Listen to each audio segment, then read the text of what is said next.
Audio Jungle.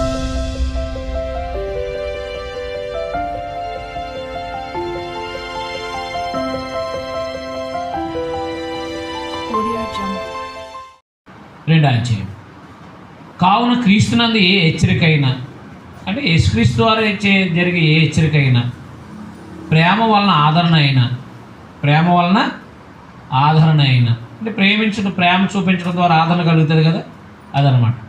ఆత్మ యందు ఏ సహవాసమైనను, ఏ దయారసమైనను, వాత్సల్యము, అనురాగము అన్నమాట. వాత్సల్యం అంటే ఏంటి?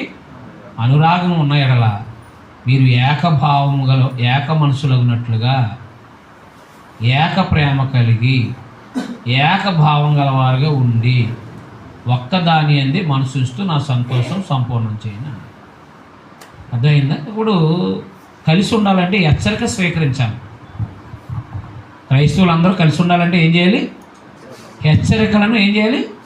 స్వీకరించాలి. అండ్ మీరు ఇలా చేస్తున్నారు, అలా చేయకూడదు, ఇలా చేస్తున్నారు, అలా చేయకూడదు అన్నప్పుడు ఓకే సరే అని రిసీవ్ చేసుకోగలగాలి. అంటే ఆ హెచ్చరికను వాళ్ళు అంగీకరించగలరు. తర్వాత ప్రేమ వల్ల ఆదరణ, అంటే సహోదరులు ప్రేమించే ప్రేమ యొక్క ఆదరణ, ప్రేమ వల్ల ఆదరణ కలిగి ఉండాలి. తర్వాత ఆత్మయందు అనగా పరిశుద్ధాత్మయందు ఉన్న సహవాసము, దయ అంటే జాలి, వాత్సల్యం, అనురాగము ఉన్న ఎడల, అంటే దయ కలిగి ఉండాలి, అనురాగం కలిగి ఉండాలన్నమాట. కాబట్టి మీరు అందరూ ఏక మనసు ఉన్నట్లుగా ఏక ప్రేమ కలిగి ఏకభావంగా ఉండి ఒక్కదాని అందే మనసుస్తూ నా సంతోషం సంపూర్ణం చేయను అని అన్నమాట. ఒక్కదాని అందే అని అంటే అదైందా? కాబట్టి ఏక మనసు కలిగి ఒకే దాని ఎందు మనసుస్తూ, అంటే 4 రకాల భిన్నాభిప్రాయాలతో ఉంటే ఏ పని చేయలేరు కదా సంఘం. నేను అవును కదా?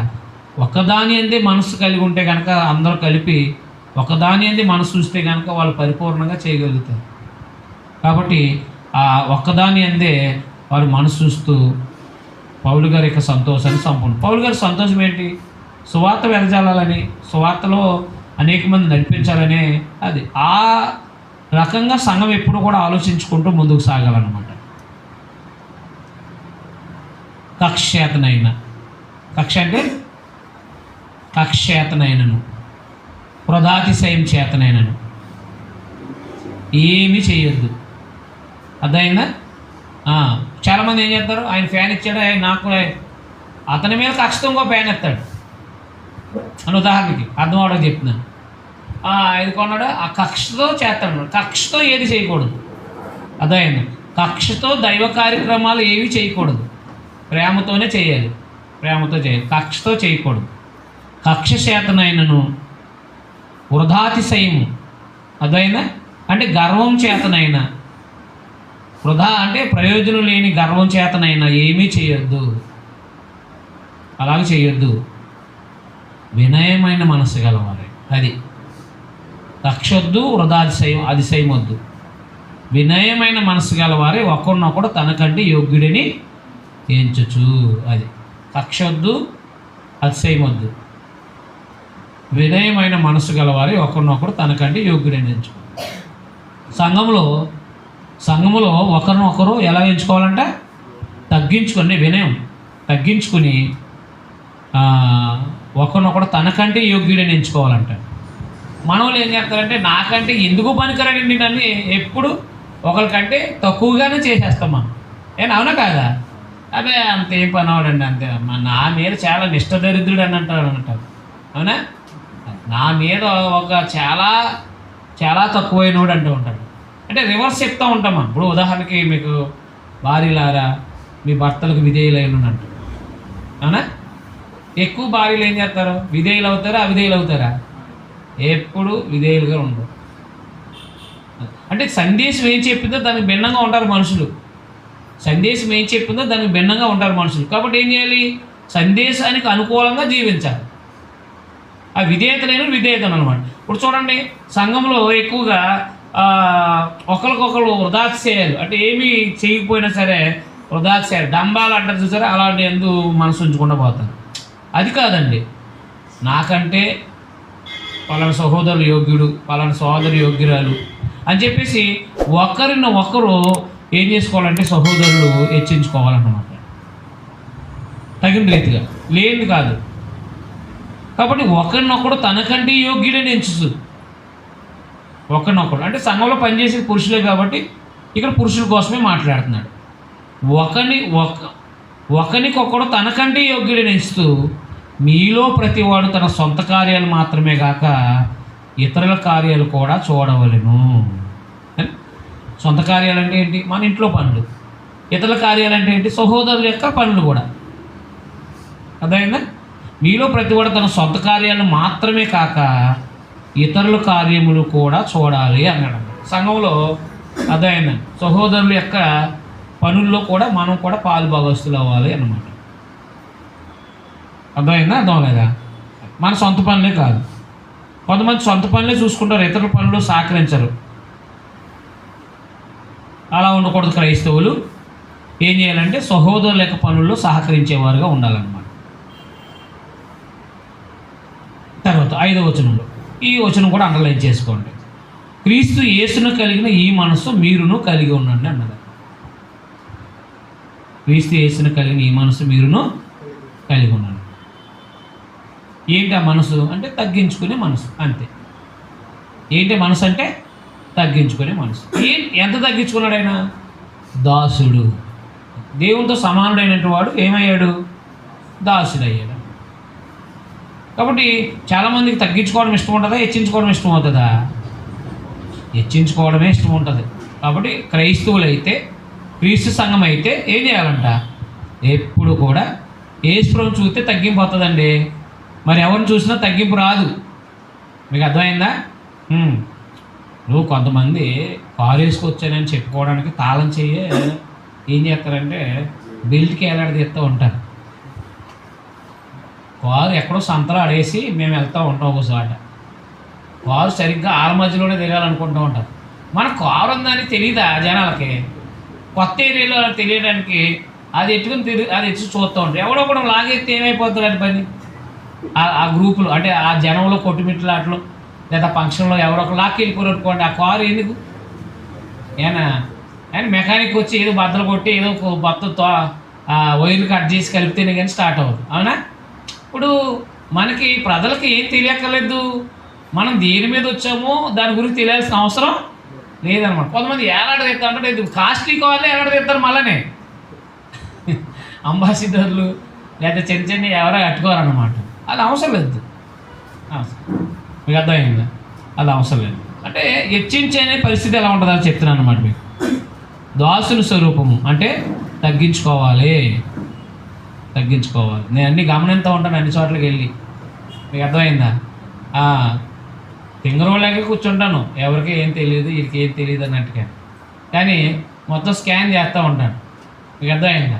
స్కాన్ చేస్తే ఈయన అప్పుడు ఎలా ఉన్నాడు, ఇప్పుడు ఎలా ఉన్నాడు, అప్పుడు ఎలా ఉన్నాడు, ఇప్పుడు ఎలా ఉన్నాడు, అమెరికా సపోర్ట్ లేనప్పుడు ఎలా ఉండేవాడు, ఇప్పుడు అమెరికా సపోర్ట్ వచ్చిన తర్వాత ఎలాగ అయిపోయాడు. అంటే ఏం మారుతున్నాయి వీళ్ళకి? భౌతికమైన రూపాలు మారుతున్నాయి కానీ ఈ దాస్యత్వం అంటే తగ్గించుకునే గుణం మాత్రం రాలేకపోవట్లేదు. అది ఎదిగే కొలది మనం తగ్గాలి. యేసుప్రభువు వారు ఉన్నతమైన స్థానం నుంచి తగ్గారా, లేకపోతే లేని స్థితిలోంచి ఉన్న స్థానంలోకి వెళ్ళి తగ్గారా? అది అంటే పరలోకంలో దేవునితో సమానుడైన ఆయన దాసుని స్వరూపాన్ని ధరించుకొచ్చాడు మానవ జాతి రక్షణ కొరకు. అంటే ఉన్నతమైన స్థితి నుంచి తగ్గించుకున్నాడు ఆయన, మళ్ళీ హెచ్చించబడ్డాడు. అందుకని లేని స్థితి నుంచి ఉన్నతమైన స్థితిలోకి వెళ్ళి అక్కడ తగ్గించుకోలేదు, ఉన్నతమైన స్థితి నుంచి కిందకి తగ్గించుకున్నాడు. అంటే లేని స్థితి నుంచి వెళ్ళి ఉన్నత స్థితిలో తగ్గించుకోవడం అనుభవం వస్తుంది. ఒకనాడు మన పరిస్థితి ఇలాంటిది కదా, మనం ఇలా ఉన్నాం కదా, కాబట్టి ఉన్నతమైన స్థితిలోకి వచ్చాక మనం గర్వించకూడదు, హెచ్చించుకోకూడదు అని వచ్చి తగ్గించుకునేది వేరు. అందుకే చాలామంది అర్థమైందా 100 ఎకరాల పొలం ఉన్నా సరే అన్నం మెతుకులు కింద ఎడితే ఎత్తుకుని తింటారు. మన వాళ్ళు సగం వదిలేస్తారనుకోండి, మనకు సగం ఉన్న వాళ్ళు, అవునా? సగం వదిలేసి అందులో ఇలా కడిగేసి అలా పడేస్తారు. అది నేను అవునా కదా? కానీ కొంతమంది చూసి ఈడేంటి అన్నం మెతుకులు ఏరుకుంటున్నాడు ఏంటి అని అనిపిస్తుంది.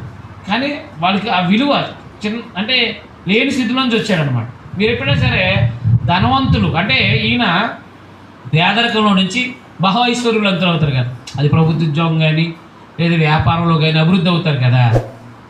ఈ లేమిలో నుంచి వెళ్ళినోడేమో చాలా జాగ్రత్తగా ఉంటాడు అన్ని విషయాల్లో. కానీ సంపన్నమైన స్థితిలో పుట్టినవాడు ఎలా ఉంటాడు? వీడికి ఏది లెక్క ఉండదు, ఏది విలువ తెలియదు, దేని గురించి దానికి విలువ అర్థం చేసుకోవడం. కాబట్టి నిర్లక్ష్యం ఉంటుంది అనమాట. అందుకే లేని స్థితిలో ఇప్పుడు మేమున్నాం అనుకోండి, స్కూల్కి వెళ్ళేటప్పుడు, హై స్కూల్కి వెళ్ళేటప్పుడు మా ఏరియాలో ఎక్కువ యూరియా అని జల్లుతారనమాట. అది తెల్లగా ఉంటుంది, ఇంత పొడుగు బస్తాలు అయ్యి. ఆ బస్తాలు రైతుల దగ్గర నుంచి తెచ్చుకునేవారు సంచులు మా వాళ్ళు తల్లిదండ్రులు. అది తెచ్చింది అంటే దేనికంటే ఇప్పుడు ఇది ఉంది కదా, ఇప్పుడు మనకి సీలింగ్ వేస్తున్నారు కదా, అప్పుడు సీలింగ్ ఏంటంటే బరకమే. ఇప్పుడు కూడా చాలా చోట్ల బరకాలు కట్టుకుంటారు, అవునా కదా, అంటే దుమ్ము పడకుండా, అవునా కదా. అవి మాకు సంచులు కుట్టించి స్కూల్కి బ్యాగులు అనమాట. అప్పుడు కాలేజీ బ్యాగులు అవి సంచులే. మా అమ్మాయికి మా అమ్మాయి కాలేజీకి వెళ్ళినప్పుడు అన్నాను, సరే ఈ బరకం ఒకటి కుట్టించేస్తా. బరకం కుట్టిస్తావా, చాలులే నాకు బ్యాగ్ తీసుకొని అది మానే అని చెప్పేసి, అదే మేము బరకాలని పట్టుకెళ్ళామని, ఫలానా అది కాస్ట్లీ అంతే. అది కాలేజీ బ్యాగులు ఉంటాయి పట్టరాదు, కాలేజీ బ్యాగులు.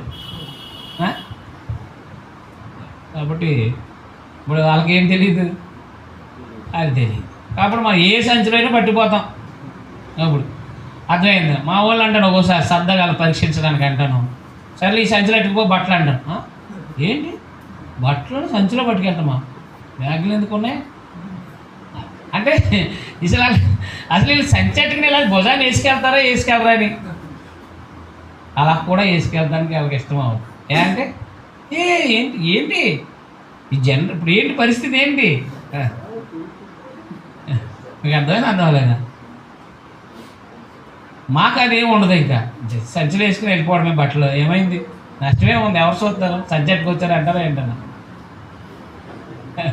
అందుకని అంటే లేని స్థితిలో ఉన్నవాడు ధనవంతుడైతే వాడు తగ్గించుకోవడంలో ఆశ్చర్యం లేదు. వాడు లేని స్థితి జ్ఞాపకం వచ్చినప్పుడల్లా తగ్గించుకుంటాడు, అవునా కదా. కానీ యేసుప్రభువు అయితే ఆల్రెడీ దేవునితో సమానుడై ఉన్న ఆయన మానవ దేహంలోకి వచ్చి ఏమీ లేనివాడుగా ఉన్నాడు అన్నమాట, అవునా కదా. అలా కనుక ఎవరైనా వచ్చారనుకో, నా గురించి చెప్పు, నేను నా స్థాయి ఏంటో చెప్పబోయాలక చెప్పుకుంచుకునేదాకా వీడికి ఆగదు. చెప్పు అంటూ ఉంటారు. అర్చాలం మరి అయ్యగారు మరి పరిస్థితి అంటూ ఉంటారు అనమాట. అంటే ఆయన గురించి చెప్పిన తర్వాత అమ్మాయి ఆయనకి మురిసిపోతూ ఉంటాడు. అవును, రైట్, అవును. ఆ పరిస్థితులు ఉన్నప్పుడు ఏం సేవ చేస్తారండి, అలా ఉండకూడదు. అలా ఉంటే సేవ చేయలేమన్నమాట. అర్థం అవ్వట్లేదు. అందుకని దేవుని పిల్లలుగా ఒక ఆయన ట్రైనింగ్ క్లాసులు ఎట్టుకోవాలి, మీకు ఇక్కడ ఎలా పెట్టినామో అలా పెట్టుకోవాలి. మేము ఆసక్తితో ఉన్నప్పుడు ట్రైనింగ్ వేస్తున్నాం. ఒక ఆయన కారు రాదండి నడపడం, డ్రైవర్ లేడంట. నాకేం ఫోన్ చేస్తున్నాను, సార్ ఏంటి బయలుదేరారా లేదంటే డ్రైవర్ బయటికి వెళ్ళాడు నాన్న, వస్తాను బయలుదేరుతున్నాను అంటున్నాడు. ఆయన 11ంటికి కూడా చేసిన అలాగే అంటున్నాడు. నాకేం కోపం ఎక్కువ, ఇప్పుడు తగ్గింది బాగా ఎక్కువ. సార్ మీకు ఏం డ్రైవింగ్ రాదేంటి అన్నాను అనమాట. ఆయన ఎవరైతే అంటారా సార్, రాదు నాయన అన్నాడు. కానీ బస్సు ఎక్కి రావచ్చు కదా, రాడు. బస్సు ఎక్కి ఒకనాడు తిరిగాడు. ఇప్పుడు మరి ఒక 20 లక్షలు 50 లక్షల కార్లు తిరిగేవాడు సడన్గా బస్సు ఎక్కొచ్చు వాకింగ్ చెప్తే ఎలా ఉంటుంది? బస్ స్టాండ్లో దిగాల, మళ్ళీ బండి మీద ఎక్కించుకు రావాలా, నేను అవునా కాదా.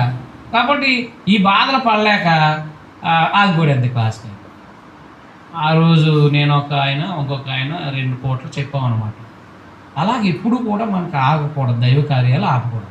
అపోస్తులు మరి అలాంటి ఆలోచన అంటే మనము అంటే సువార్త పనిలో ఎంత తగ్గించుకుంటే అంత ఎక్కువ పని జరుగుతుంది. హెచ్చించుకోవడం అనేది కాదనమాట. హెచ్చించుకోవడానికి సంబంధించిన క్రైస్తవ్యం, పరలోకంలో ఉన్న ప్రభువు తండ్రితో కూడా సమానుడైన ఆయన హెచ్చించుకోకుండా తండ్రి చిత్తాన్ని నెరవేర్చడానికి భూమి మీద అందరి చేత మాట అనిపించుకున్నాడు అన్నమాట. అయితే మనమేమంటాం తెలుసా, ఎవడైనా కానీ మనం అన్నాడు అనుకోండి, ఈ పనికిమాలోడి చేత అనిపిస్తున్నావు నన్ను, ఎందుకో పనికిరానోడి చేత అనిపిస్తున్నాను నువ్వు, ఓకేనా? తండ్రి యేసుప్రభు ఏమన్నారు, ఆయన వీళ్ళు ఏం చేస్తున్నారు వీళ్ళకే తెలియదు, ఎందుకు నేను పంపావు ఇలాంటి రోజు చేత అనిపించుకుంటానుక అంటాం మనం అయితే. ఏనా అది మన పరిస్థితులు అవి. ఏంటి ఈ చేత పోయి ఎందుకు పనికిరోడి చేత నా మాట అనిపించుకునేది అని చెప్పేసి మనకు చాలా బాధగా ఉంటుంది, ఈగో ప్రాబ్లం. అవునా కదా? కాబట్టి అవన్నీ కూడా ప్రభువులు చంపేసుకోవాలి, లేదంటే ఎదగలేము, మనం సేవ చేయలేమన్నమాట. నాకు నవ్వుకుంటూ ఉంటాను, ఈ లేని స్థితి నుంచి ధనవంతులై సేవ చేస్తున్న వాళ్ళు అలా కుర్చీలో కూర్చోవడానికి లేదా తగ్గించుకోవడానికి కొంచెం తిరుగుతూ ఉంటారు అటు ఇటు. అది చూసి గమనిస్తూ ఉంటాను నేను. ఎందుకు అని అంటే తగ్గించుకోవడం వల్ల నీకే కదా మేలు, మనకి ఎక్కువ పని చేయగలుగుతాం అన్నమాట. ఎంత తగ్గించుకుంటే అంత. అది పౌలు గారిలో ఉంది ఆ స్వభావం. చూడండి, అది మొదలుకొని 9వ అధ్యాయం. అందుకని దేవుని పిల్లలుగా తగ్గించుకునే మనస్తత్వాన్ని క్రైస్తవులు అలవాటు చేసుకోవాలి.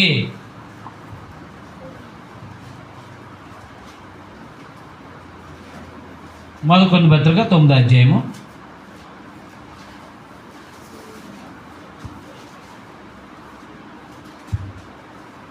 నాకు ఈ వచ్చినవండి ప్రారంభంలో నన్ను ఎంత తగ్గించుకునేటట్టుగా చేసింది. 19 వచనం, 9:19. నేను అందరి విషయము స్వతంత్రుడనై ఉన్నాను, ఎక్కువ మందిని సంపాదించుకున్నట్టుకై అందరికీ నన్ను నేను దాసులుగా చేసుకుంటాను. అండర్లైన్ చేయండి, అది క్రైస్తవ సువార్తికులకి మరి బాగా కావాలి ఇది. ఎక్కువ మందిని సంపాదించుకోవడానికి అందరికీ నన్ను నేనే దాసుడిగా నేను బైబిల్ క్లాస్ పెట్టేటప్పుడు సంఘంలో ఎక్కువ పురుషులు లేరు. నేనే కాయగూరలు తెచ్చుకునేవాడిని, నేనే పాలు తెచ్చేవాడిని, నేనే నీళ్ళు తెచ్చేవాడిని, నేనే అర్థమైందండి. అంటే ఇంకా అన్ని సరుకులు అంటే ఆవిడ నా భార్య వండేది, అన్ని పనులు నేనన్నమాట. తర్వాత గది శుభ్రం చేసే బాధ్యత, ఆ తర్వాత బాత్రూమ్ క్లీన్ చేసే బాధ్యత అన్నీ తీసుకుని నేను స్నానం చేసి అప్పుడు బైబిల్ పెట్టుకుని కూర్చునేవాడిని. అంటే నేను 10 మందికి ట్రైనింగ్ ఇవ్వాలనుకున్నప్పుడు నేను ఇంత తగ్గించుకుంటేనే కానీ నేను అంత చేయలేను. అంటే నేను బాత్రూమ్ కడగను, నేను అది కడగను, తర్వాత నేను కుర్చీ లేను, నేను మళ్ళీ ఈ పని చేయను, నేను ఆ పని చేయను, నేను కూరగాయలు తేను, నేనేమో తర్వాత ఈ పాలు పట్టరాను. ఇలాంటి భావన నాలో ఉంటే నేను ఇంతమందికి ట్రైనింగ్ ఇచ్చేంత స్థాయికి ఎదగను అన్నమాట. మీకు అర్థం లేదా? కాబట్టి ఇప్పుడైతే సంఘంలో పురుషులు ఉన్నారు కాబట్టి కూరగాయలు ఒకరు పట్టుకొస్తారు, తర్వాత పాలు ఒకరు పట్టుకొస్తారు, అంటే కూరగాయలు ఒకరు పట్టుకొస్తారు, పాలు ఒకరు పట్టుకొస్తారు. నేనైతే క్లాసుకు సిద్ధపడతాను, అంతే. స్నానం చేయడం, క్లాసు సిద్ధపడతాను. ఒకనాడు నన్ను నేనే దాసుడిగా చేసుకున్నానంటే మళ్ళీ కొంతమంది బస్సుల మీద వచ్చేవారు, నేనే వాళ్ళు తీసుకొచ్చేవాడిని మళ్ళీ వెళ్ళి 10:30 దాకా. బ్రదర్ నేను వచ్చాను, వడలో ఉన్నాను, ఒక ఆయన సిద్ధాంతం దగ్గర ఉన్నాను, మళ్ళా వాళ్ళు తీసుకెళ్ళి వచ్చేవాడిని. ఒక ఆయన గమనించి, బ్రదరు మీరు పొద్దున్న సాయంత్రం వాక్యం చెప్తున్నారు కదా, మళ్ళీ ఈ టెన్షన్ పెట్టుకుంటే మీరు చెప్పాలని ఆలోచనలు తట్టవు అనేవారు అనమాట. నేను అది లెక్సేసుకోను కాదు. ఒక ఆయన వాక్యం నేర్చుకుంటాకు వచ్చి అక్కడ కూర్చున్నాడంటే 3 కిలోమీటర్లో, నేనేం చేయాలి? దాసుడిగా నేను ఆయన తీసుకురావాలి, అంటే నన్ను నేను దాసుడిగా చేసుకోవాలి. చేసుకుంటేనే కానీ అక్కడ పని జరగదు అన్నమాట. నేను బైబిల్ పెట్టుకునే కూర్చుంటాను ఇక్కడ, జనం వచ్చి అందరూ కూడా అన్ని పనులు చేసుకుని వెళ్ళిపోవాలంటే అది ఎవ్వరు అవ్వదు, స్టార్టింగ్లో అవ్వదు. కానీ కొన్ని సంవత్సరాల తర్వాత వస్తారు, ఏమవుతారు? వస్తారనమాట. ఇప్పుడు నేను ఉన్నాను, నేనే బండి తోలుకి వెళ్ళేవాడిని, నేనే వెళ్ళేవాడిని. ఇప్పుడు నన్ను తీసుకొచ్చే వాళ్ళు ఉన్నారు కదా, నన్ను ఎక్కడికైనా బండి మీద కూడా నాకు అక్కడ తిప్పేవాళ్ళు, మా ఏరియాలో కూడా సహోదరులు అని మీరు కూర్చొని నేను తీసుకెళ్తాననే వాళ్ళు ఉన్నారు. ఒకప్పుడు నేనే అంటే మనం దాసులుగా చేసుకుంటే కనుక ఎక్కువ మందిని సువార్తలుగా తయారు చేయొచ్చు అన్నమాట.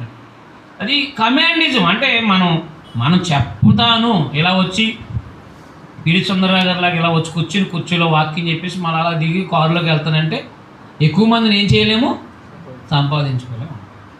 అందుకని స్థానిక సంఘం ఎప్పుడు కూడా అదే రక్షణ పొందిన వాళ్ళు సంఘాల్లో ఎప్పుడు కూడా ఏక మనస్సు ఉండి తగ్గించుకోవాలన్నమాట. అప్పుడే పని చేయగలుగుతామంట. నేనేంటి నీళ్ళు తేవడం ఏంటి? ఒక ఆయన పాలకొల్ల క్లాసులకి నీళ్లు లేవని నీళ్ళు రప్పించాను.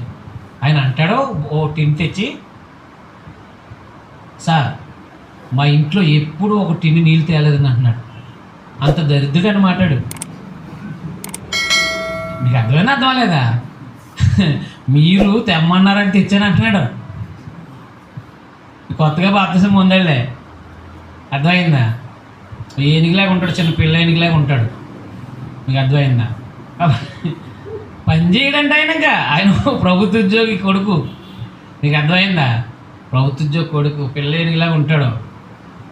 తినేసి పడుకోవడం అన్నమాట. ఇంకా మీకు అర్థమైందా? ఓ టిన్ని నీళ్ళు ఇంటికి కట్టుకెళ్ళలేదంటాడు. ఏ కొడుకో మరి? కొడుకన్నా కూడా ఇంట్లో పనులు చేస్తాడా చేయడా? మరి ఎప్పుడు నీళ్ళు అట్టుకెళ్ళలేదని మీకు కట్టుకొచ్చాను అంటున్నాడు. సరే సంఘంలో మరి అదే చేయాలి, మరి అలాగే చేయాలి. సంఘంలో పని చేయకపోతే ఇంకెందుకని చెప్పేసి. మీకు అర్థమైందా? అర్థం లేదా? అంటే పని చేయటం అనేది గిల్టీగా ఫీల్ అవుతాయి ఎలాగా కుటుంబంలో. మీకు అర్థమైందా? నీళ్ళు తేవాలా వద్దా? మినరల్ వాటర్ తాగాలి, తేవాలి.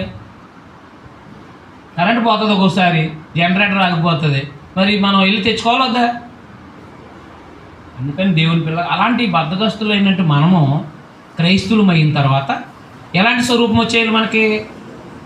యేసుప్రభు స్వరూపం రావాలి. అంటే యేసుప్రభు వారు ఎంత తగ్గించుకున్నారో మనకు అర్థం కావాలి. ఆ అర్థమైతే అప్పుడు ప్రభు యొక్క సంఘములో తగ్గించుకుని మనం పని చేస్తాం అన్నమాట. మీకు అర్థమైనా అర్థం అనేది అది. అందుకని దేవుని పిల్లలుగా ఈ పనిలో భాగ్యం ఏంటో తెలుసా? కనీసం మనము ఒకరికి చన్నీళ్ళు ఇచ్చిన ఫలమే. ఒక గ్లాసు నీళ్ళు అట్టుకొచ్చి క్రైస్తవుడైనట్టు వాడు ఒక క్రైస్తవుడైనట్టు వాడికి ఒక గ్లాసుతో నీళ్లు పట్టుకొచ్చి ఇచ్చినది ఒక భాగ్యమే ప్రభువులో. మీకు తెలుసా అది? నేనేంటి నీళ్ళు అట్టుకెళ్తామేంటి అవన్నీ లోకంలో. నేనేంటి వడ్డించడం ఏంటి అంటే అవునా? నేనేంటి ఆకలి తీయడం ఏంటి? అది ఉండకూడదు అనమాట. ఆ టయానికి ఎవరు లేకపోయినా చేస్తాను. కొన్నిసార్లు నన్ను ముఖ్య ప్రసంగికులుగా పిలుస్తారు కొన్ని చోట్లకి, బహిరంగ మీటింగ్లకి. కానీ నేను ముందే వెళ్తే కుర్చీలు వేసి ఉండరు, ఇంత పొడుగు కుర్చీలు వేసేసి ఉంటాయి. నేనేం చేస్తానంటే నాతో పాటు వచ్చిన వాళ్ళు కూడా మంచి మామూలుగా అంటే నీట్గా తయారవుతారు కదా. వచ్చినప్పుడు ఏం చేస్తానంటే ఏంటి నీ కుర్చీలు ఉన్నాయి ఇంకా చదవలేదండి అని చెప్పేసి నేను కుర్చీలు తీసేస్తూ ఉంటాను. నాతో పాటు వచ్చిన వాళ్ళు కూడా ఏం చేస్తారు? నేను కూర్చున్నాను అనుకోండి, వీళ్ళు కూడా ఒక కుర్చీ లాక్కునే కూర్చుంటారు. ఇంకా ఆ కుర్చీల జోలికి. అందుకని మనం ఏం చేయాలంటే ముఖ్య ప్రసంగికుడు అంటే అక్కడ ఒక కుర్చీ తీసి కూర్చేయటానికి ఈ చెయ్యికి ఏం పోయింది? నేను ముఖ్య ప్రసంగికుడు కాబట్టి ఆ ప్రసంగం మాత్రమే చేస్తాను. నేనేమో ఒక కుర్చీ తీసి ఇలా పక్కన కూడా ఒక కుర్చీ చేయనంటే అది కరెక్ట్ కాదు. మనం ఏ టయానికి వెళ్ళామో ఆ పని జరుగుతున్నప్పుడు అందులో మనం పాలుభాగస్తులమై అవ్వాలి. మీకు అర్థమైందా? అర్థం లేదా? అందుకని దేవుని పిల్లలుగా తగ్గింపు అనేది ఉండడం వల్ల ఎందుకనంటే ఎక్కువ పని చేయొచ్చు. తగ్గి ఉండటం వల్ల ఏమవుతుందో ఎక్కువ పని చేయొచ్చు అన్నమాట. ఈ గర్వం ఉంటే కనుక మనం ఎక్కువగా కొనసాగలేము. అందుకని గుర్తుపెట్టుకుని పౌలు గారు ఏమన్నారు? ఆ మాట నా జీవితంలో మొదట నాకు అర్థమైనప్పుడు అది అర్థమైందనమాట. అర్థమైనప్పుడు నేను ఇంత సింపుల్గా ఉండడానికి కారణం వచనాలే. లోకాసువార్త 17:10 మీరు చేయవలసిన పని చేసిన తర్వాత నిష్ప్రయోజకమైన మీ దోషం అని చెప్పుకోమన్నాడు ప్రభు శిష్యుల్ని. ఏది అనేక మందిని క్రీస్తులోకి నడిపించేసిన అద్భుతాలు మహత్కారాలు చేసేసినా ఏమనుకోవాలంటే దేవుని దగ్గరలో నాయన నేను చేయవలసిన పనే చేశాను, నిష్ప్రయోజకమైన నీ దోషం అని చెప్పుకోవాలంట. కానీ ఏలేం చెప్పుకుంటారు? ప్రభు ఈ ఊరంతా రక్షించేసాను నేను అవునా కదా, నేను బురదలో నడిచి వెళ్ళాను. ఇంక అదే ప్రసంగం ప్రతి మీటింగ్లో కూడా నేను బురదలో నడిచి వెళ్ళాను. అర్థమైంది? ఈరోజు అంటే కార్లు వచ్చినాయి, బాటలు వచ్చి నేను సైకిల్ మీద వెళ్ళాను ప్రభువా, అది మీకు తెలుసు అంటూ ఉంటాడు. ఇది చెప్పుకోవాలండి నేను. అర్థమైందా? ఈయన అతిశయపడుతూ ఉంటాడు. నాయన నేను చేయాల్సిన పని కంటే తక్కువ చేశాను ప్రభువా, ఇవో గ్రామాన్ని మాత్రమే కాపాడగలిగాను, కానీ చుట్టుపక్కల ఎన్నో గ్రామాలు ఉన్నాయి, ఆ ప్రాంతాలకు వెళ్ళలేకపోతున్నాను, కాబట్టి నేను నిష్ప్రయోజనం మీ దోషం నేనని చెప్పుకోవాలి ఈయన. కానీ మరి ఈ ప్రాంతం అంతా నేనే సేవ చేశాను అన్నాను. ఏ ప్రాంతం చేశాను? ఎంతమందిని చేశానంట. అది ఉండకూడదు. అది లోక 17:10. ఒక ఆయనకి ప్రసంగం ఇవ్వలేదని మన దగ్గర ట్రైనింగ్కి వచ్చాడు నిడదోల నుంచి. ప్రసంగం ఇవ్వలేదని అంటే వెళ్ళిపోయాడంట ఆయన. అంటే ప్రసంగాన్ని పైకి పిలిచి ప్రసంగం ఇవ్వలేదంట. ఏంటి, నాకు ప్రసంగం ఇవ్వ, నువ్వు నేను ప్రసంగికి నాకు ప్రసంగం ఇవ్వా అని వెళ్ళిపోయాడంట ఆయన. మన దగ్గర ట్రైనింగ్కి వచ్చాడు. లోకాసువార్త 17:10 అర్థమయ్యాక అన్నాడంట ఆయన, నేను ఎంత తప్పు చేశానో అనుకున్నాడంట. అది నేను వివరించినప్పుడు ఆయన చెప్తున్నాడు అనమాట. ఒకసారి ఫోన్ చేసి, నాకు చాలా గర్వం బెదరు, ప్రసంగం ఇవ్వలేదని వచ్చేసాను, నేను లోకాసువార్త 17:10 చెప్పారు చూసారు ఇవాళ, అది విన్న తర్వాత నేను చేసిన తప్పు ఏంటో ఆ రోజు నాకు అర్థమైందని అన్న. మీకు అర్థమైనా అర్థమలేదా అంటే అలాంటి అతిశయాలు అనేవి చెడ్డవి అన్నమాట. వృధాతిశయాలు ఉండకూడదన్నమాట. మనము ప్రభు పనిలో ఎంత తగ్గించుకుని పని చేస్తే అంత ఎక్కువ పని చేయగలుగుతాం. అర్థమైనా? అందుకని మనం రక్షణ పొందిన వాళ్ళందరూ కూడా ఏక మనసు కలిగి తగ్గించుకుని పని చేయగలిగితే అద్భుతంగా సువార్త ప్రకటించవచ్చు అన్నమాట. అది సంఘానికి చెప్పాడు. ఎవరు? అపోస్తలుడైన పౌలు. ఎందుకంటే వీళ్ళందరూ ధనవంతులు కదా, రిటైర్డ్ ఎంప్లాయీస్ ఉంటారు అక్కడ ఫిలిప్పి పట్టణంలో. తర్వాత అలెగ్జాండర్ తండ్రి పేరు అనమాట ఫిలిప్ అనే పేరు. మహా అలెగ్జాండర్ ఉన్నాడు కదా 330లో, ఆ అలెగ్జాండర్ యొక్క తండ్రి పేరు. ఈ పట్టణాన్ని ఆయనే కనుగొన్నాడని చెప్పేసి చరిత్రలో రాయబడింది. మీకు అర్థమైందా? కాబట్టి అందుకని ఫిలిప్పి ఆయన కనుగొన్నాడు కాబట్టి ఆయన పేరు మీద ఈ ఫిలిప్పి పట్టణం అని చెప్పడం జరిగింది. అయితే ప్రభుత్వ ఉద్యోగులు అందరూ ఒకే చోట ఉంటారు. ప్రభుత్వ ఉద్యోగులు అందరూ ఒక చోట ఉంటారు. అందరూ ధనవంతులే, అందరూ బాగా సంపాదించిన వాళ్ళే, అందరూ ఒక అధికారంలో ఉన్నవంటి వాళ్ళు ఎప్పుడు కూడా ఒక భావన ఉంటుంది అనమాట. లోక సంబంధం అధికారం ఉన్నప్పుడు చాలా ఒక రకమైన ఉంటుంది. అలాంటి ఒక ఉన్నతమైన స్థితిలో ఉన్న వాళ్ళని యేసు ప్రభు లాంటి స్వభావానికి మీరు రావాలని చెప్పేసి మాట్లాడుతున్నాడు ఆయన. మీకు అర్థం లేదా? అది ఏమనంటే ఆల్రెడీ అధికారంలో ఉన్న వాళ్ళకి ఒక అహంకారం ఉంటుంది, అవునా కదా? నేను చాలామందిని అడిగేవాను అనమాట. అండ్ రిటైర్డ్ అయినప్పుడు ఏముంటుందని, ఏమి లేదు, చేతుల్లో గాజులు తీసేసి కూర్చోబెట్టినట్టు ఉంటుంది ఉద్యోగం లేకపోతే. అంటే అథారిటీ ఉండదన్నమాట, పవర్ ఉండదన్న. మీకు అర్థం లేదు? పవర్ ఇలా తీసేసినట్టు ఉంటాయి అంటే రిటైర్డ్ అయినప్పుడు ఏమీ లేదు. అంటే మళ్ళీ అదే స్టేషన్కి వెళ్ళాడు అనుకోండి, ఎవరో నమస్కారం చేయడానికి, ఎస్సీ అయినా సరే ఎస్సీఐ అయినా సరే, ఎవరండి ఈయన అంటాడు అనమాట. అదే అధికారం ఉంటే టక్ మంటలు వేసిపోతారు, నమస్కారం చేసేస్తారు. అది లోపల తిట్టుకోవడం ఏమైంది, అవునా? ఆ పవర్ అది అనమాట. మరి ఇప్పుడు అలాంటి పవర్లో ఉన్నవాళ్ళు ఇప్పుడు సంఘంలో ఉన్నవాళ్ళు ఎలా ఉండాలంట? తగ్గించుకోవాలి. కింద నుంచి వెళ్ళి పైకి వెళ్ళి తగ్గించుకోవడం కాదు, పైనుంచి వచ్చి కిందకి తగ్గించుకున్నారు ఆయన. అది మళ్ళీ ఇచ్చింది అర్థమైందా? అర్థం లేదా? రైట్. కాబట్టి మనం ఇప్పుడు కూడా సిగ్గుపడకూడదు.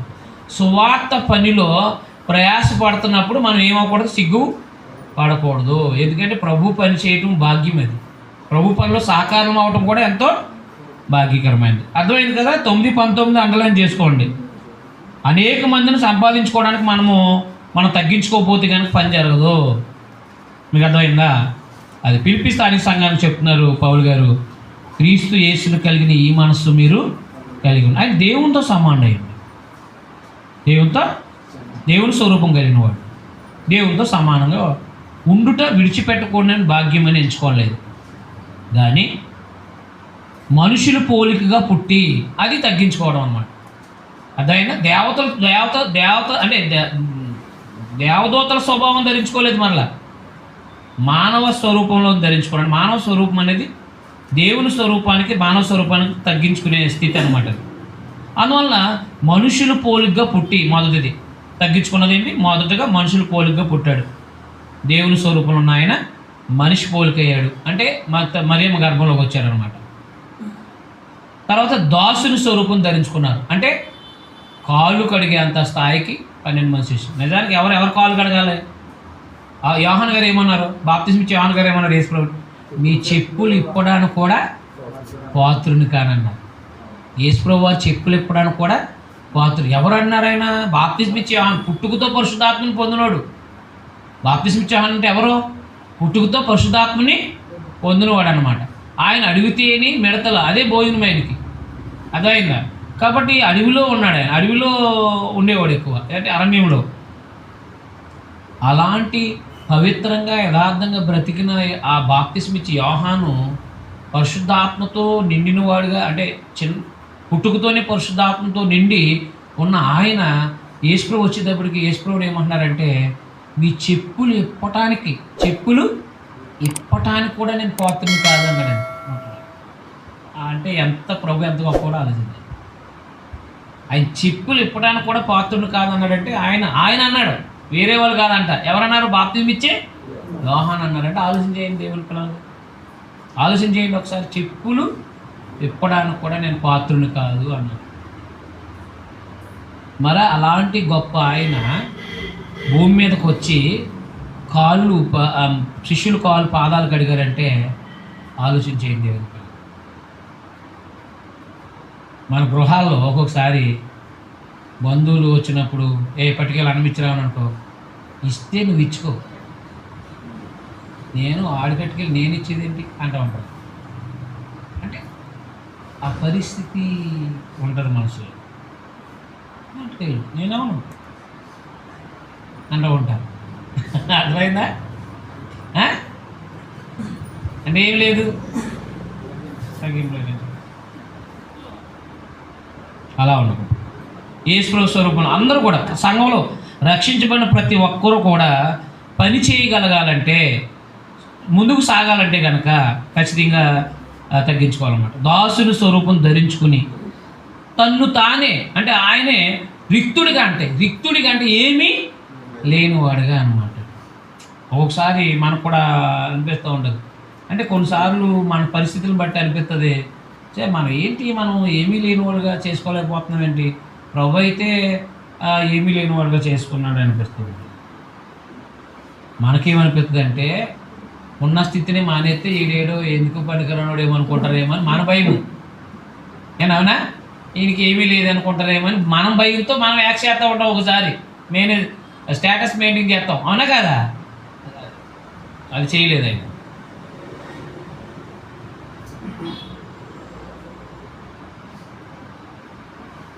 తను తానే రిక్తుడిగా అంటే ఏమీ లేని వాడుగా చేసుకున్నాడంట ప్రభువారు.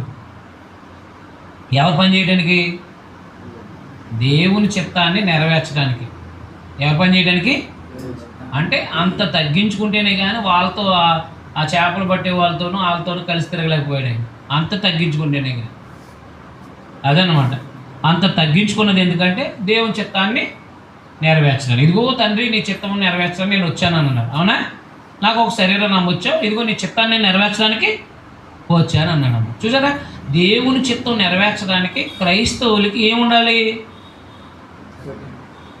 ఖచ్చితంగా తగ్గింపు ఉండాలి.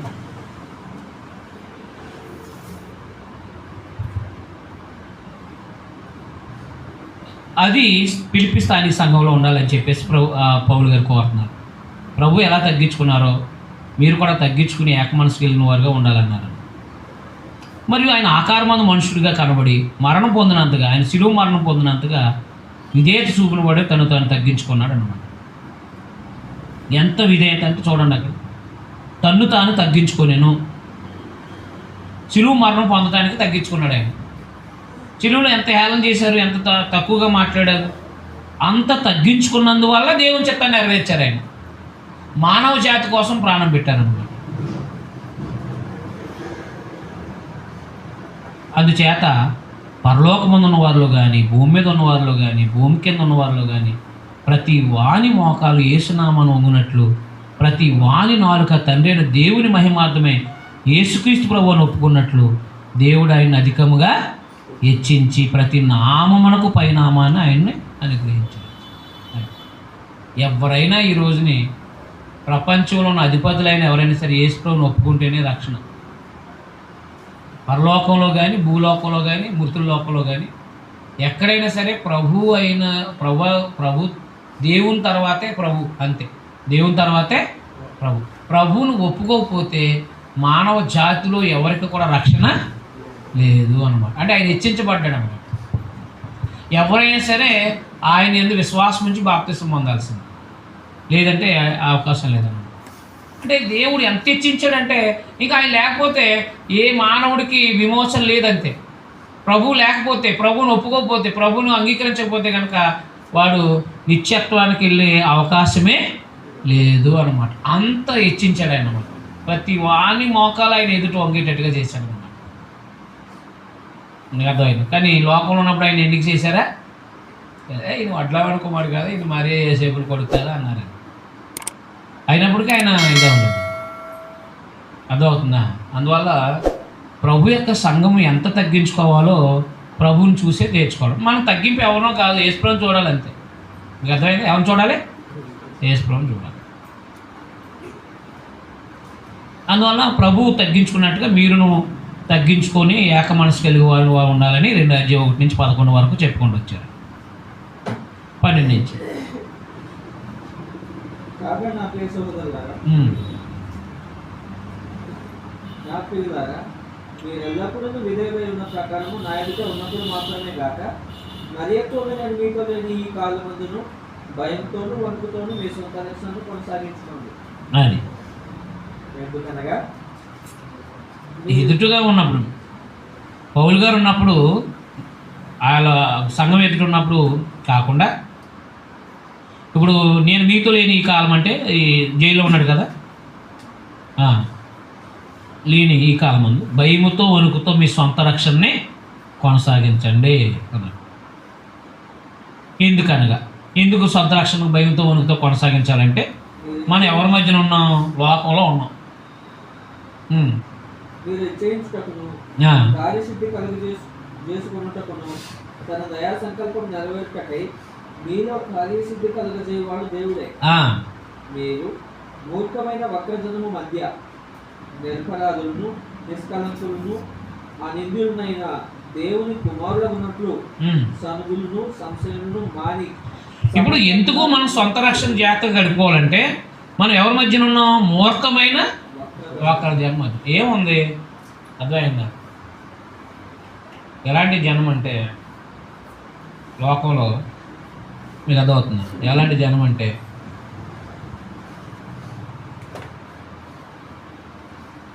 కొంచెం అదే ఒకవేళ ఏదైనా ఏ పరిస్థితిలోనైనా సరే, ఇప్పుడు ఒక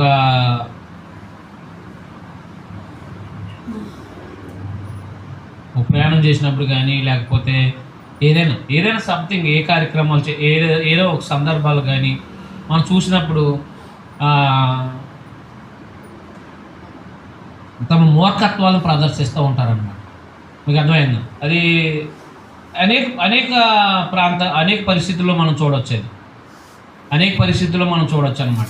లోకంలో ఎవ్వరు కూడా అంటే మేలు చేయటం అనే ఆలోచనలు కాకుండా ఏం చేస్తూ ఉంటారంటే ఏదో విధంగా మనుషుల్ని తప్పుదారికి నడిపించాలనే ఆలోచనలు, పక్కదారికి అంటే పాడు చేయాలనే ఆలోచనలు ఎన్నో కలిగి ఉంటారన్నమాట.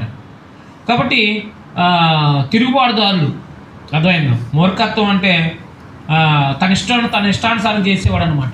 ఇప్పుడు ఉదాహరణకు ప్రయాణం వెళ్తున్నప్పుడు బ్రదర్ ఆయనకు చోటు ఉండండి, ఏమంటే కొంచెం ఏంటి ఎత్తని మెచ్చుకో, ఏంటి మనం నాకు చెప్తున్నాం ఏంటి, ఇలాగనమాట. ఈ మూర్ఖం అంటే దాంట్లో కొంచెం మీరు లేచి కూర్చోండి అంటే అక్కడ తన మూర్ఖత్వాన్ని ప్రదర్శిస్తూ ఉంటారు. అదే కాదు, చాలా చోట్ల బోయిన కాడు కానీ చాలా చోట్ల అనమాట. ఈ మూర్ఖత్వం ఉన్న జనాల దగ్గర మనం గమ్ముని ఏదైనా మాట అన్నాం అనుకోండి, దెబ్బలాట్లు అయిపోతాయి, కాలు కట్టేసుకుంటారు. ఇప్పుడు గమ్ముని ఏదైనా అన్నాం అనుకోండి, మూర్ఖుడు ఏం చేస్తాడు? కాళ్ళు పట్టేసుకుంటాడు.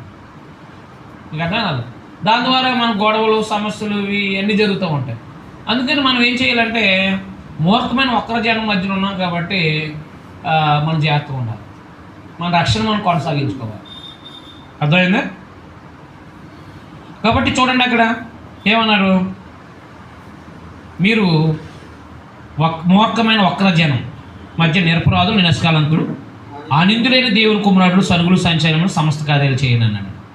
అంటే మూర్ఖమైన వక్ర జనం మధ్య ఉన్నాం కాబట్టి నిరపరాధులుగా అంటే అపరాధం లేని వాళ్ళుగా, కలంకం లేని వాళ్ళుగా, అనింజులుగా అంటే నిందలు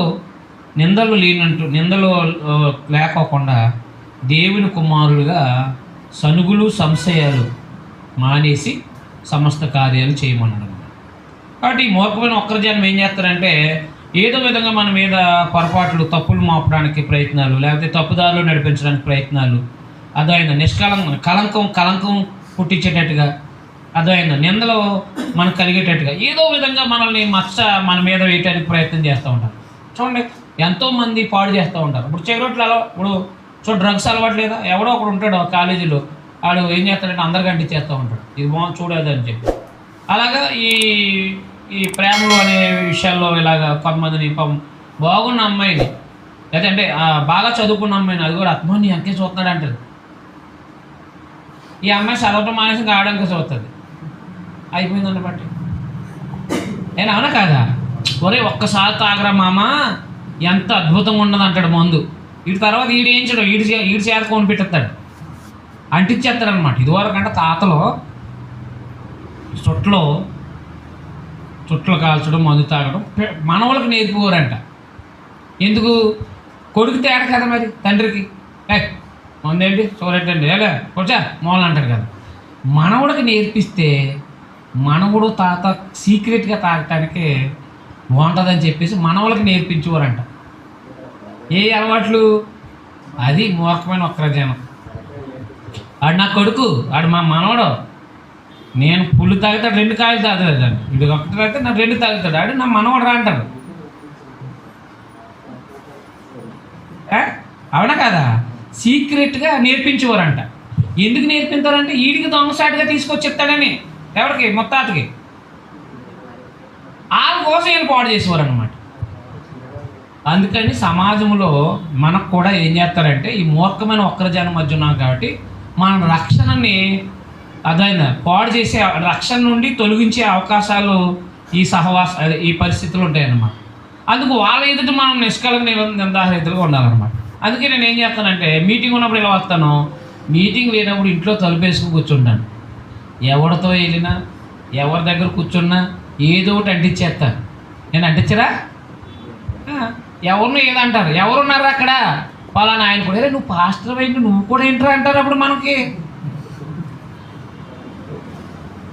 ఇప్పుడు మనం ఒక ఈదిలో కూర్చుంటారు కదా, వాళ్ళ దగ్గరికి వెళ్ళి కూర్చున్నాం అనుకోండి, ఈడు ఎవరి మీద బెడ్ వేస్తాడు, మధ్యలో ఉన్నాడు మూర్ఖ జనం ఉందా, ఇది ఎవరో డబ్బులు వేస్తాడు, లేకపోతే ఎవరినో అంటాడు, ఏదో ఒకటి అంటాడు.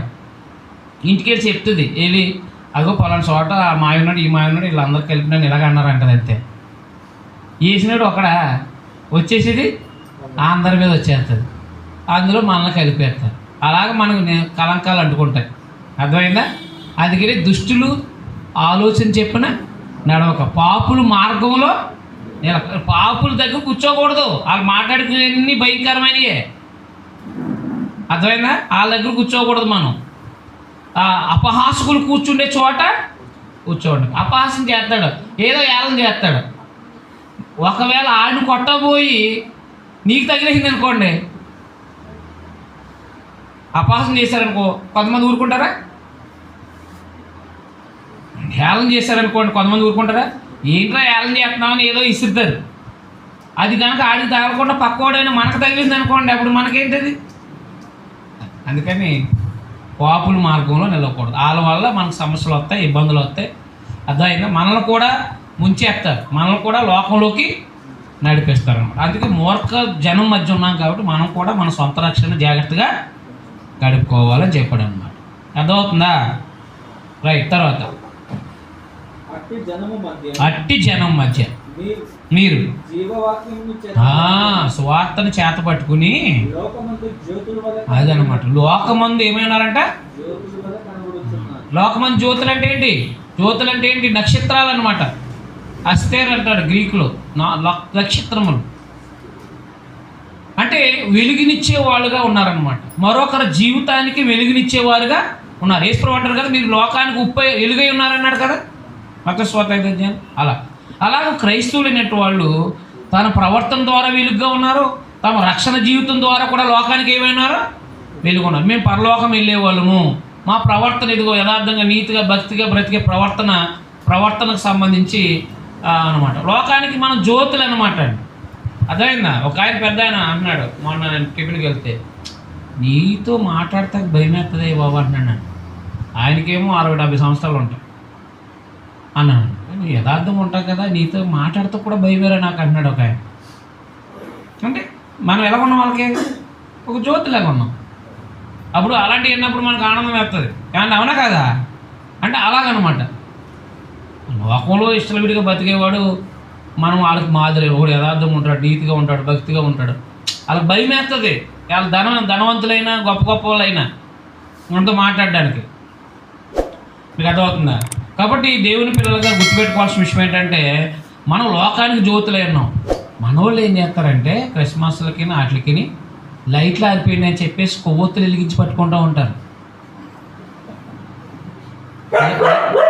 ఏమంటారు దాన్ని? వివేకమా అవివేకమా? అంతే కదా మరి. అదేంటి మనమే జ్యోతులమై ఉన్నాం అంటే లైట్లు ఆరిపేసి కొవ్వొత్తులు పెట్టుకుని పైకి చూపిస్తున్నారంటే వీళ్ళు మనం కొవ్వొత్తులు పెట్టుకుని మనం నిలబెడదాం, మనం వెలుగై ఉన్నామా అంటున్నారు అన్నమాట. ఏంటి కొవ్వొత్తులు వెలుగై ఉన్నారా? చూసారా? అది వివేకమా అవివేకమా? మీరే జ్యోతులు అంటే మనం మళ్ళీ జ్యోతులు పెట్టుకున్నామంటే జ్యోతులు పెట్టుకుని ఇలా చేస్తారంటే సేవకులు అనబడేవాళ్ళు. ఆలోచన చేయండి మీరు. అర్థమైందా? నువ్వే ఒక స్టార్, మళ్ళీ నువ్వు కొవ్వొత్తి తట్టుకుని మేము స్టార్ ఇదిగో అని స్టార్ నువ్వు ఇంటి మీద స్టార్ కట్టావంటే ఏంటి? అర్థమైందా? లైట్లు ఆపేసి కొవ్వొత్తులు వెలిగిస్తున్నారంటే ఎంత దౌర్భాగ్యం అది. కరెంటు పోయినప్పుడే కదా వెలిగించాలి, కరెంట్ ఆపేసి వెలిగించడం ఏంటి? ఆలోచన చేసుకోండి. జీవవాక్యాన్ని చేత పట్టుకున్నవాడు లోకమంది ఏమై ఉన్నాడు? మనం. అందువల్ల నేను వ్యర్థంగా పరిగెత్తలేదని, నేను పని కష్టం నిష్ప్రయోజనం కాలేదని క్రీస్తు దినమున. క్రీస్తు దినం అనే మాట రెండో రాకడ. క్రీస్తు దినం అంటే ఏంటి? ఆ మాట ఒకటో అధ్యాయంలో కూడా మాట్లాడాడు కదా. క్రీస్తు దినమునకు నిష్కపటులు నిర్దోషులుగా ఉండాలి.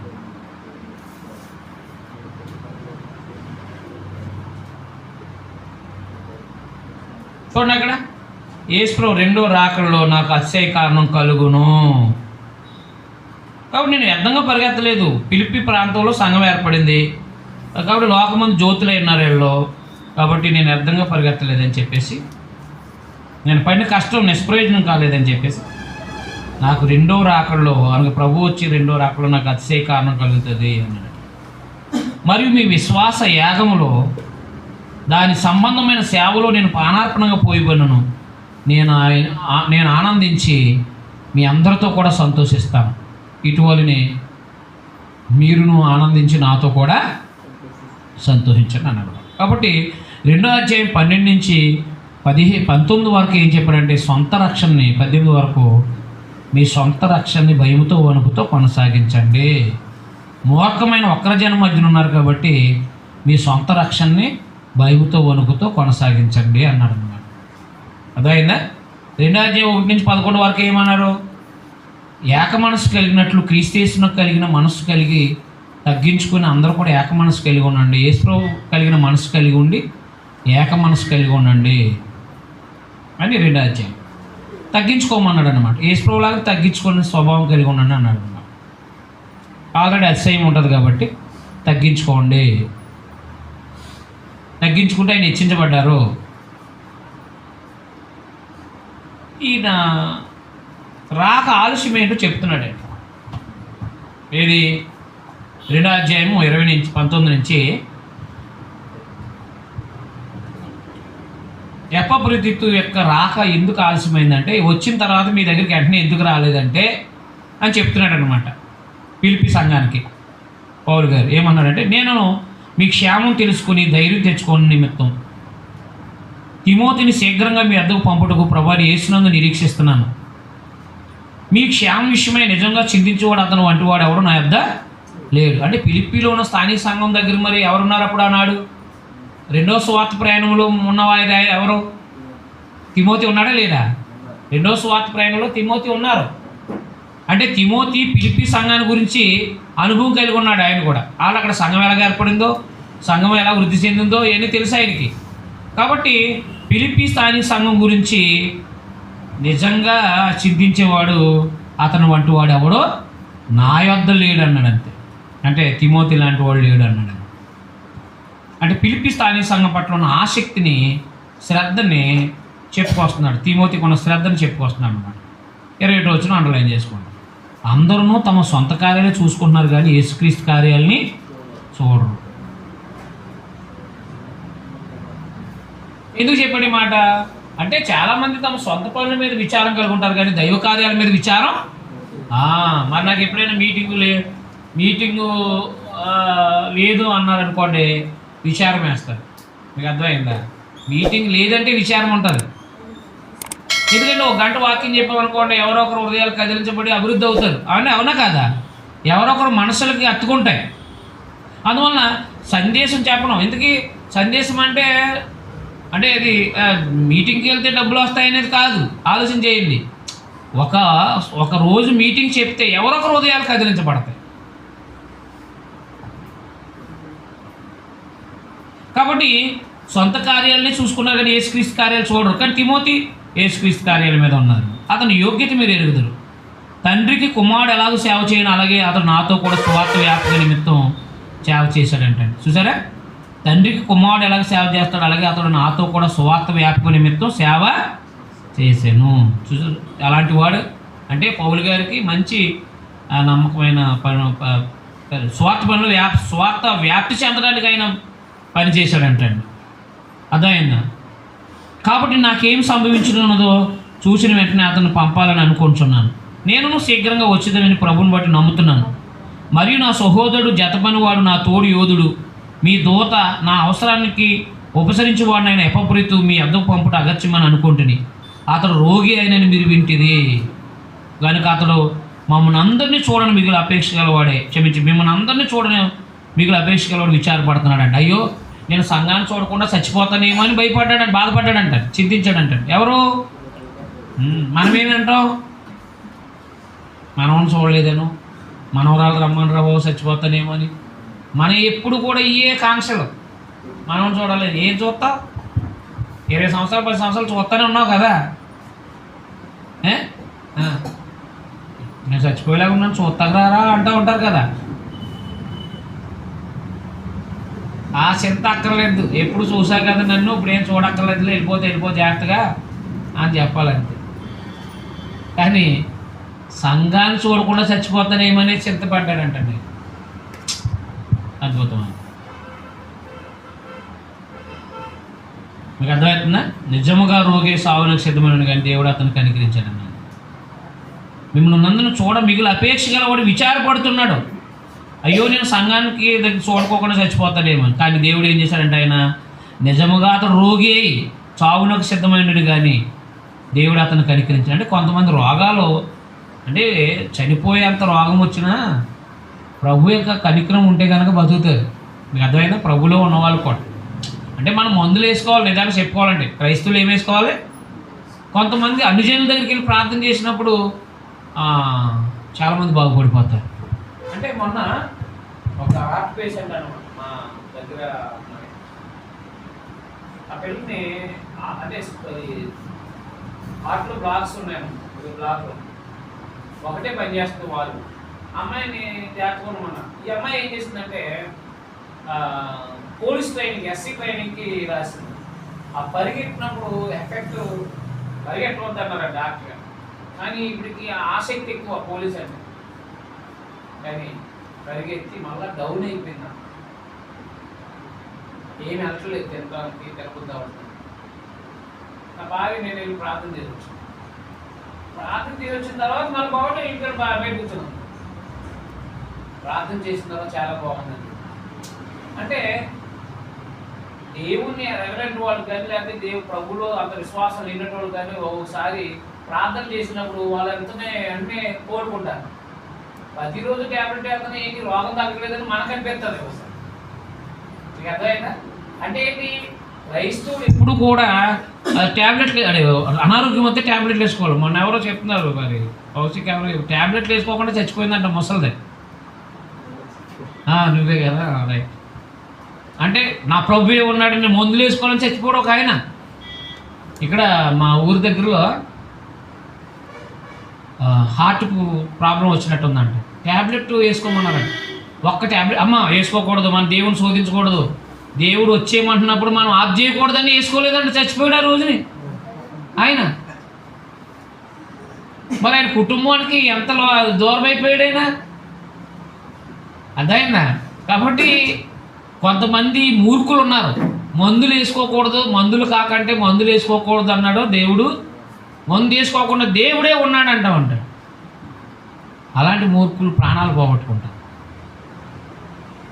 పౌలు గారు తిమోతిని ఏమన్నారు సువార్తకి, నీ కడుపు జబ్బు నిమిత్తం తరచుగా వచ్చే బలహీనతల కోసం కొంచెం ద్రాక్షరసం తాగం. అదంటే ఈయన మద్యం తాగాలని వీళ్ళు అనుకుంటున్నారు కొంతమంది పాస్టర్లు. కొంచెం తాగొచ్చండి, ఏం పర్లేదు. అది ఏం తాగొచ్చంట, కొంచెం తాగొచ్చంట. అక్కడే మాట్లాడిందేమో బలహీనతల కోసం ద్రాక్షరసం అన్నాడు ఆయన. ఇంగ్లీష్లో వైన్ అన్నాడు కదా. వైన్ అంటే డివైన్, ఏది ఇక్కడ కాదు. వైన్ రాసిన డివైడ్ దగ్గర వైన్స్ కాదు.